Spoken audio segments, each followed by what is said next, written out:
வாழ்க வையகம், வாழ்க வையகம், வாழ்க வளமுடன்.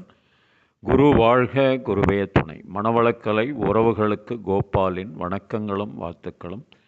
அருட்தந்தை வேதாத்ரி மகரிஷியின் வாழ்க்கை மலர்கள் என்ற நூலிலிருந்து டிசம்பர் 11 மறைபொருட்களை உணரும் நிலை என்ற தலைப்பில் சிந்திக்கலாம். பிரம்மஞானம் உலகில் மக்கள் அனைவருக்கும் பரவாமல் தடைப்பட்டதற்கு ஒரு முக்கிய காரணம் உண்டு. அதை உணர்ந்து கொண்டு தக்க முறையில் அந்த தடைகளை களைய வேண்டும். தடைக்கு காரணங்களாவன: 1. அனைத்தியக்க அருட்பேராற்றலான இறைநிலை பிரம்மம், அதிலிருந்து தோன்றிய விண். 2. 3. விண் சுழலிலிருந்து தோன்றிய காந்தம். காந்த தன்மாற்றங்களாகிய அழுத்தம், ஒளி, சுவை, மனம் இவற்றின் கடைசி அலை இயக்கமாகிய மனம்.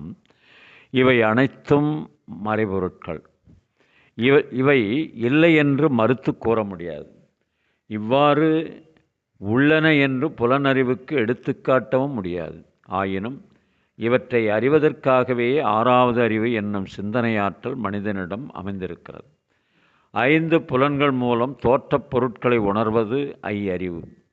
புலன்கள் மூலம் உணரப்பெறும் பொருட்களுக்கு மூலமான மனம், காந்தம், விண், மெய்ப்பொருள் இவற்றை உணரக்கூடிய அறிவுதான் 6வது அறிவு. புலன்களால் பொருட்களை உணரும்போது மன அலைச்சுடல் மிகவும் விரைவாக இயங்குகிறது. அந்த விரைவு நிலையில் மறைப்பொருட்கள் விளங்காது.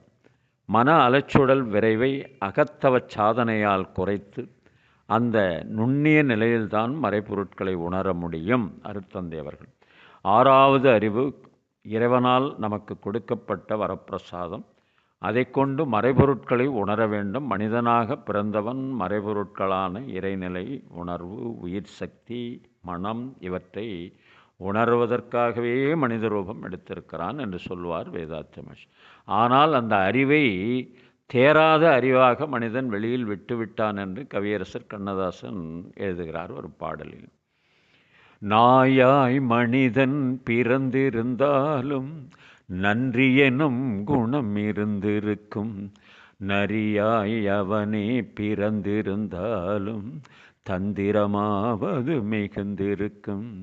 காக்கை குலமாய் அவதரித்தாலும் ஒற்றுமையாவது மலர்ந்திருக்கும்.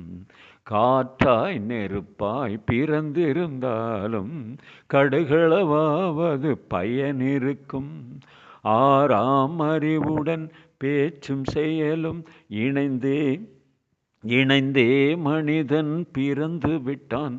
அந்த 6ஆம் அறிவை தேரா அறிவாய் அவனே வெளியில் விட்டு விட்டான். ஏதோ மனிதன் பிறந்து விட்டான், அவன் ஏனோ மரம் போல் வளர்ந்து விட்டான். அற்புதமான கவியரசருடையது. வாழ்க வளமுடன். நீங்களும் உங்கள் அன்பு குடும்பமும் வாழ்க வளமுடன்.